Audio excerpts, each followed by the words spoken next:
Ouais, bien le bonsoir la France, comment allez-vous? Ouais, bon, deux petits sujets là. Bon, déjà le premier, c'est celui qui concerne tous les samedis. Ouais, j'ai parlé avec des gens qui me parlaient, qui m'ont parlé des gilets jaunes et compagnie.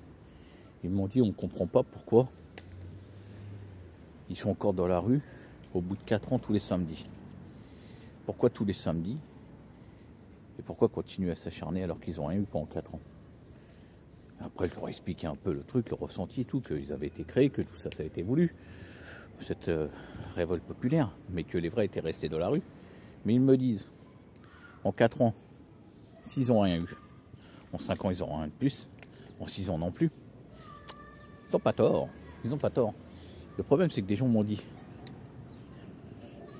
nous, on connaît du monde, ils seraient prêts à sortir, mais ils veulent pas mettre de trucs de couleur.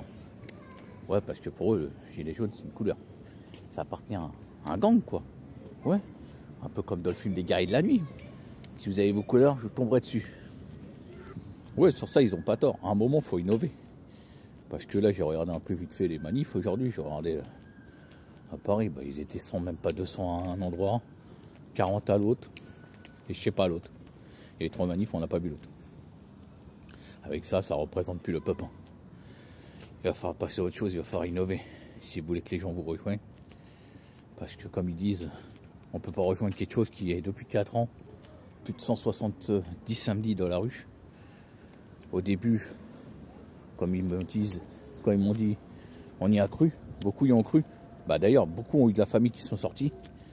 Mais après, quand ils ont vu que c'était tellement manipulé et qu'il y avait eu des trucs derrière, et qu'aussi il y a eu un tel déchaînement de violence de la part de l'État, de la part de l'État, bah, avec la volonté de faire rentrer tout le monde chez eux comme ils ont fait sortir, mais en disant qu'il est l'heure de rentrer chez vous, que vous ne devez plus rien faire dehors.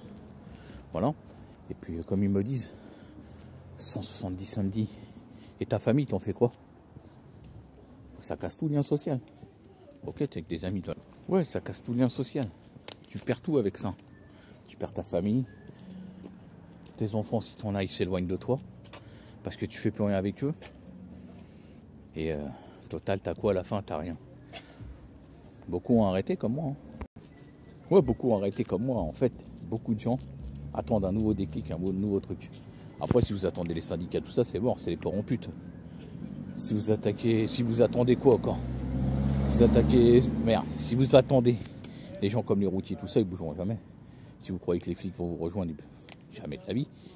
Il faut que, si vous avez un problème vraiment, vu ce qui se passe et ce qui va se passer cet hiver et tout, bah, il va falloir innover. Il va falloir penser à d'autres choses, d'autres formes d'action. Bah oui, manifester tous les samedis, s'user la santé comme ça. À la fin, vous savez quoi? Ils m'ont même dit, quand on les voit manifester à une centaine, on dirait une bande de copains qui n'ont rien d'autre à faire et qu'ils n'en ont plus rien à foutre d'un objectif qu'ils avaient. C'est juste pour se retrouver le samedi. Ceux qui boivent de la bière, les autres boivent pas de la bière. Voilà. Pour eux, c'est ça. C'est venu une forme de tour entre potes. Ben, c'est pour ça que c'est foutu. Il faut penser à autre chose. Il faut penser à autre chose, il faut améliorer, il faut se remettre en question. Et puis en plus, il y a des divisions, c'est de pire en pire. 3, bientôt 4, bientôt 5, bientôt 6, bientôt 7. Bientôt, ils vont être 5, 6 par manif. C'est pourquoi faire ça? Juste pour se retrouver parler entre potes? Non, c'est plus la peine. Et puis après, bah, on attend toujours ce qui devait se passer à Paname. Hein. Paname, Londres et tout, là, les mythos qui nous ont dit ouais, ça va péter, il va voir ci, il va voir ça. Pour l'instant, le seul truc qui pète à Paris, c'est les watts, c'est les décibels. Ouais, il y avait la technoparade. Ah, ça pète là. Ah, c'est peut-être ça qu'ils avaient peur. C'est pour ça qu'ils ont voulu fuir Paris. Ils avaient peur des watts. Bon, bah, les gens. Hein. Et puis arrêtez de propager des fausses rumeurs, des faux trucs. On n'y arrivera jamais. On passe pour des cons. Ce sera le mot de la fin.